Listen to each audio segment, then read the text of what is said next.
Hey everybody, welcome to another video from Robotic Mower Services. Just take you through something here real quick before I get started into this.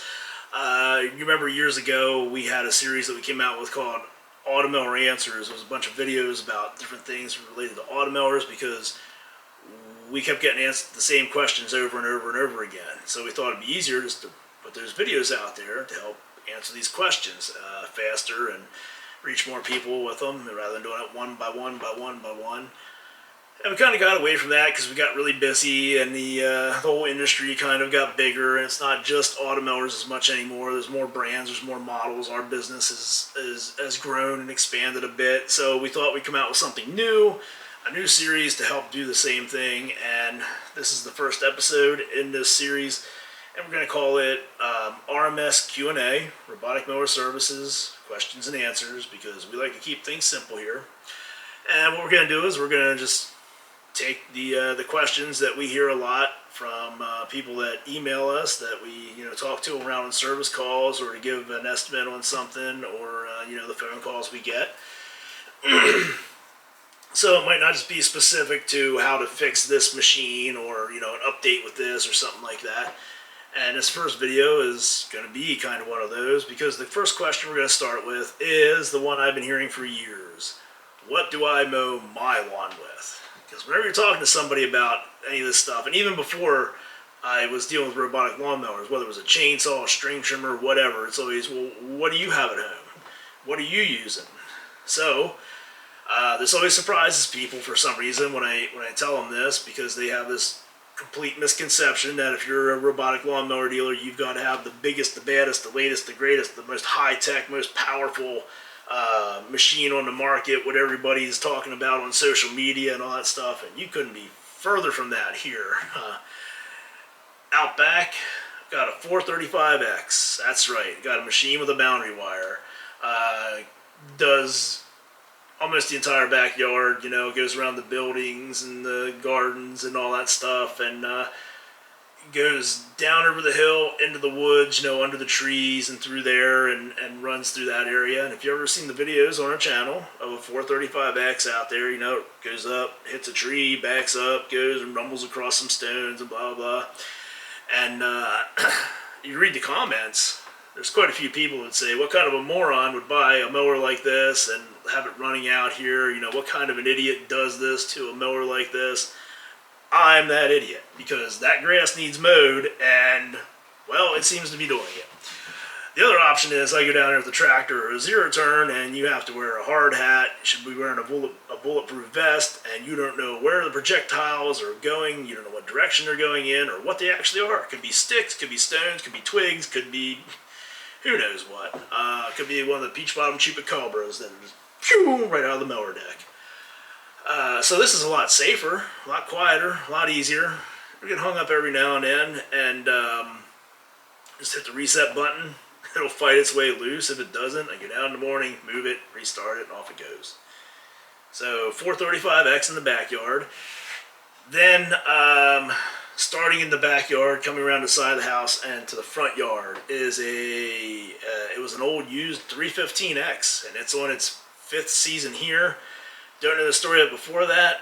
It was sent to us from somebody who they bought a new mower, and they said, hey, we bought a new mower, and we got this 315X. You can have it as long as you look at it and tell us what was wrong with it.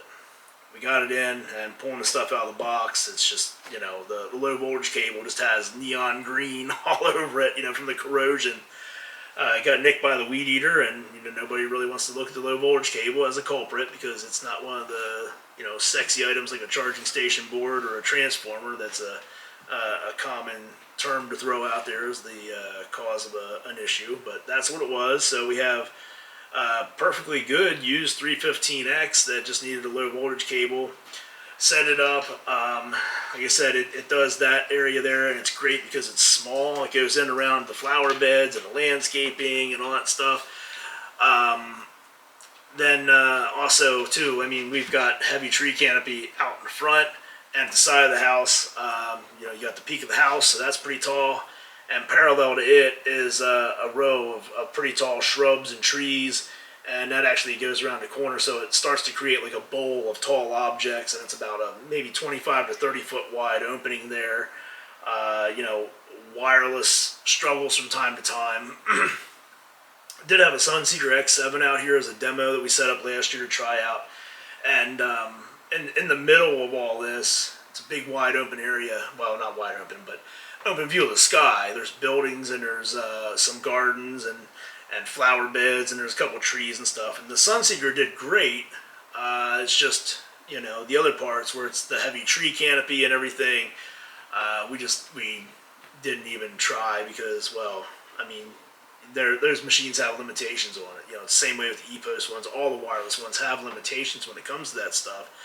That's what all the manufacturers warn you about. But I will say the Sunseeker, the X7, it did great going around the side of the house where I said we have that bit of a bowl that's created out there from the tall objects. It did great out there, and it did great out back. Just no need for it because we've already got 2 mowers that are handling everything. You know, they're set up there. They're doing the job. If it's not broke, why bother fixing it? So the other thing with the 315X is ever since I had it running here, it's been running on solar, and it does great because of that little 1.3 amp transformer. When it comes into charge, it's not sucking the whole system dry. So it can run day and night, and it's 3 100-watt panels, and I forget the amp hours of batteries, but again, 5 seasons now it's been running on that system. Plus there's a couple landscaping lights running off of that.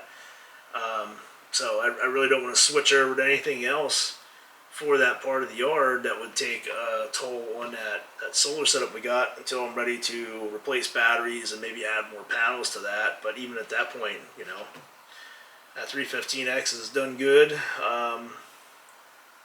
No issues with it. I mean, we put on a 5-blade cutting disc and changed the blades and updated the COM board. And other than that, it's just ran flawlessly.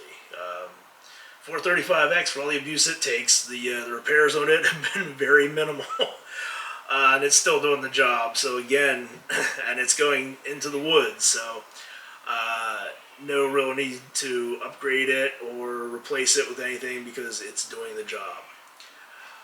I do also have a Husqvarna, the old LE, like an LE 121 or something like that, the battery-powered walk-behind, because we got some rows of raspberries down here and some rows of blueberries to go between.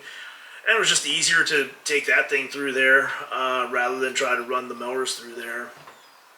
And then in the fall, because we got a lot of trees, got a, I don't even know what it was, like a YT 48K 24, I forget. It's a Husqvarna tractor, the 48-inch deck. It had a 24-horse Kohler Courage engine on it when I got it. It was blown up. I swapped a 20-horse Command on it and put the bagger on it, so we use that in the fall to collect the leaves. So that's what I use here at home for mowing the lawn. Hopefully that answers everybody's question there about what I actually use. And I'll end this video the same way we end all of our videos. For more information about Husqvarna Automowers or Sunseeker robotic lawn mowers, any questions you might have, the place to start out is our website, www.roboticmowerservices.com. You can go there, you can find new mowers, accessories, parts, tech support. Anything you can't find, contact us through an email, info@roboticmowerservices.com. That's going to do it for this video here. As always, thanks for watching, and be sure to subscribe to our channel.